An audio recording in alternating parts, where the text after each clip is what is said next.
Hi everyone, Alice in Chains here, the internet's busiest music nerd, and it's time for a review of the new Hannah Francis album, Nested in Tangles. Here we have a brand new record from singer-songwriter Miss Hannah Francis, a very quick follow-up to last year's Keeper of the Shepherd, which sonically and instrumentally was a pretty standard blend of folk and rock and Americana, but what set Hannah apart, to my ears, from many artists going for something similar was her occasionally progressive guitar work, as well as a very intense soaring vocal lead. She truly is a great singer, with some of her leads and inflections reminding me of contemporary folk greats like Judy Collins, among others. What's also interesting is that Hannah is based in Chicago, from what I understand, but still creates a strain of folk music that personally I associate more with sunny Southern California, given its weary lead vocals, dry acoustic instrumentation, some subtle touches of country pedal steel too here and there. But also, in addition to that, you have these touches of what feels like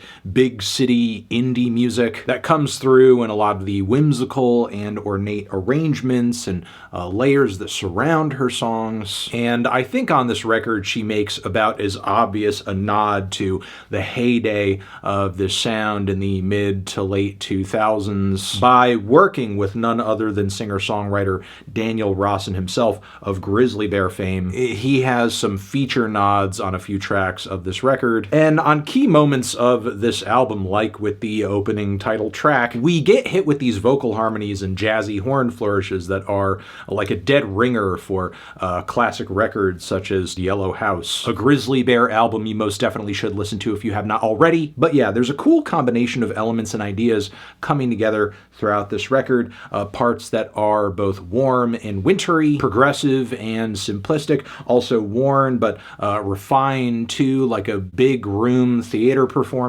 Again, to go back to the opening title track, which features winding instrumental passages, some spoken word too, which is a kind of obscured and distorted for no apparent reason. I mean, I do like the tension this song drums up and the feeling that the album is like, you know, really kind of tuning up and booting up, beginning, warming up, you know, the machine. We're letting the engine run for a minute before we really take off. But still, I do wish the spoken word on this track were clearer, given that a lot of what Hannah is saying here addresses feelings of love and trust and openness that are dug into further within the rest of the album. It's almost like a table of contents in a way. Still though, after this we are off to the races with Life's Work. I love the regal and dramatic horns, the brushes on that snare, but what I love most about this track is the personal and moving life lesson that Hannah is conveying in its lyrics, that despite all these horrible things that may have happened to you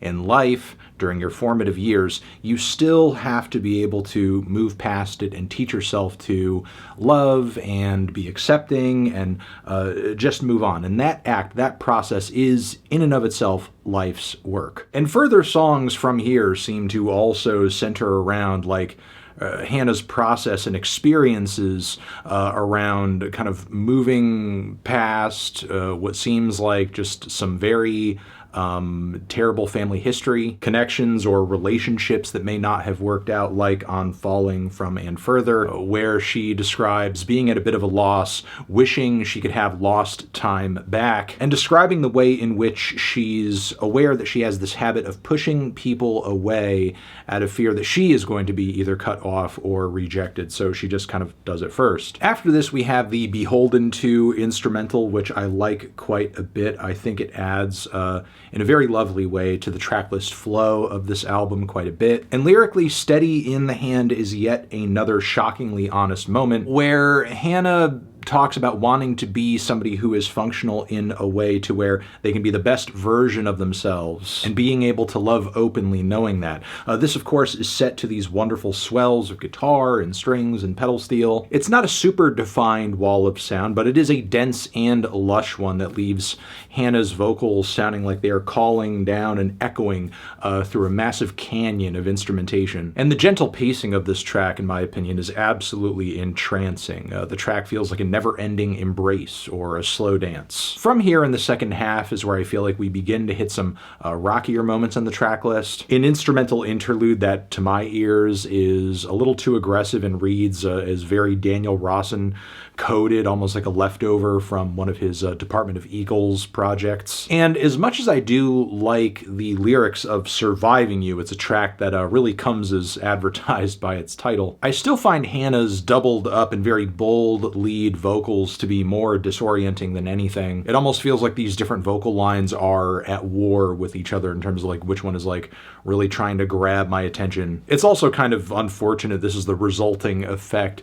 given how lyrically intensive this track is. Still, I do admire this song for bringing some of the biggest and most thunderous instrumental passages on the entire record. It's definitely a visceral experience that further contributes to this feeling that Hannah is really using this album to exercise some deep-seated negative emotions and experiences. Following from here, the space between is the second of two Daniel Rawson crossovers, and the track list does really save like one of the best for last because this song also brings a massive instrumental presentation with Hannah lyrically seeming as if she is wrestling with what to do with all of these like negative emotions. The closing track serves as a very winding prog folk jam of sorts with a spoken word outro that brings a really strong sense of finality and self-discovery too. In a way, it kind of mirrors the spoken word passage of the opening track, and some of the closing words convey the idea that like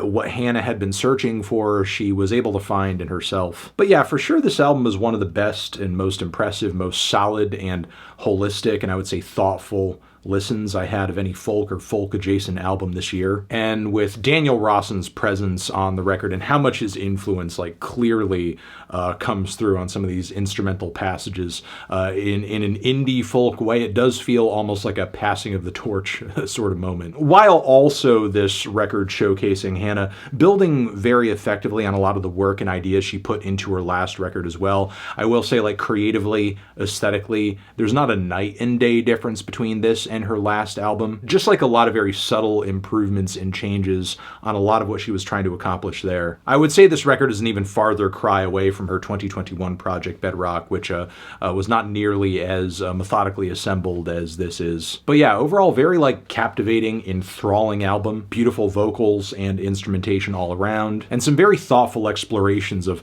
overcoming the ways in which past trauma may impact you today. Yeah, there are some tracks that I'm not necessarily 100% crazy about the execution of per se, but those were not nearly enough to hold me back from loving much of what I heard here, which is why I'm feeling a strong 7 to a light 8 on this one. Tran. Okay, a bit of a pause and restart.